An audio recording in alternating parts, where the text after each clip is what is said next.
Alright guys, I'm back again with part 2 of the tutorial. Who knows how many parts it's going to be. We're going to talk about dual flow and summoning monsters. So let's go ahead and click on this and get started.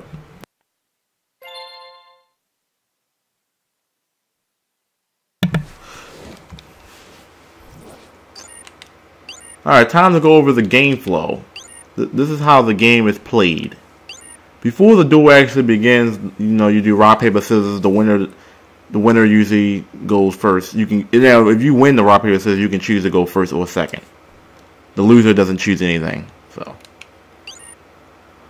alright, so once you get into the duel screen shows up here, as we kind of mentioned in the last part of the video. First, each player draws 5 cards from the deck. These 5 cards are a player's starting hand. So as soon as the match opens up, both players draw 5 cards. These 5 cards are your opening hand that you'll get. So let's go ahead and give a simulation of that. Both players draw 5 cards.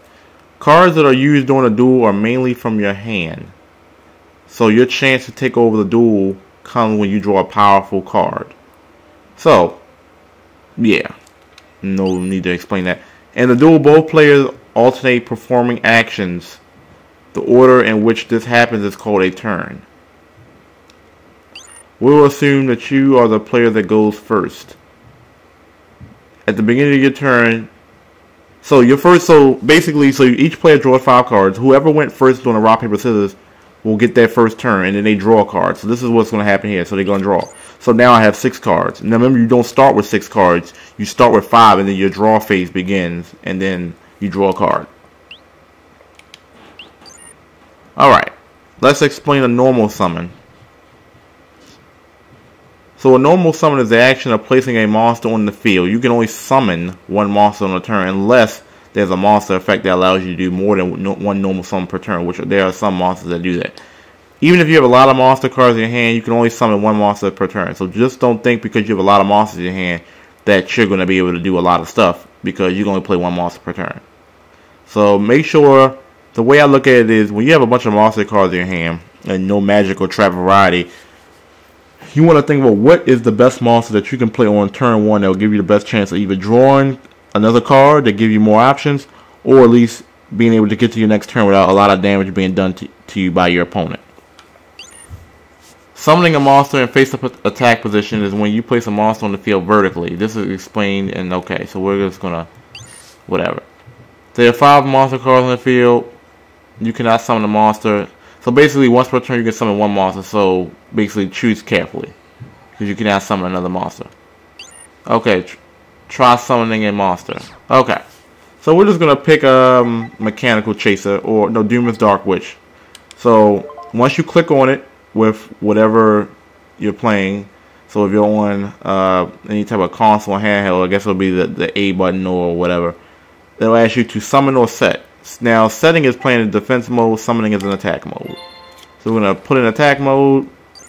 This is normally the time when you would attack, but okay, so that's another key point. When you are going first and you summon a monster, you cannot attack your opponent on the first turn. So pretty much it's a strategy behind it. Like if you go second and they don't play nothing or play something, you have the ability to attack, but the turn player can't attack on the turn they summon something. Nor can they activate any magic cards. Well, they can. Well, I'm sorry. They can activate magic cards on the first turn, but they can't attack their opponent.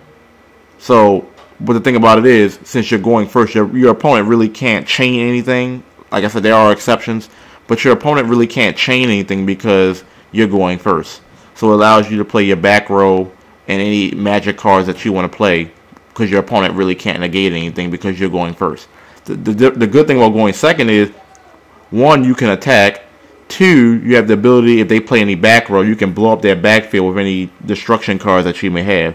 So it's advantages and disadvantages to going first or second. So preferably, I like to go first, but depending on what type of deck I'm running, it depends. I like to go second. So yeah. So now that I summon a monster, I can't do anything, so I have to end my turn. You need to select end phase. So let me just go over this again. I went over this with a few people.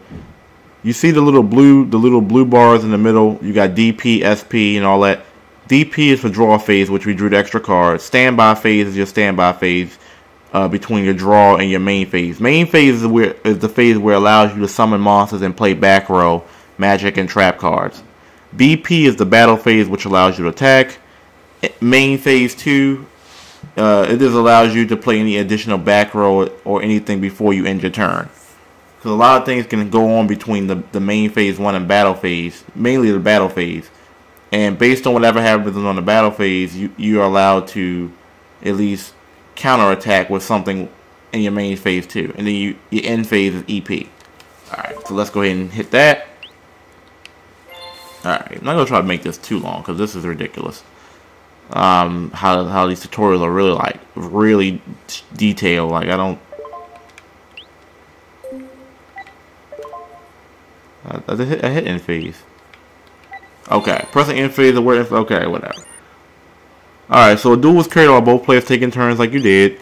This concludes with the general game flow of a duel. Now I'll explain game flow in detail.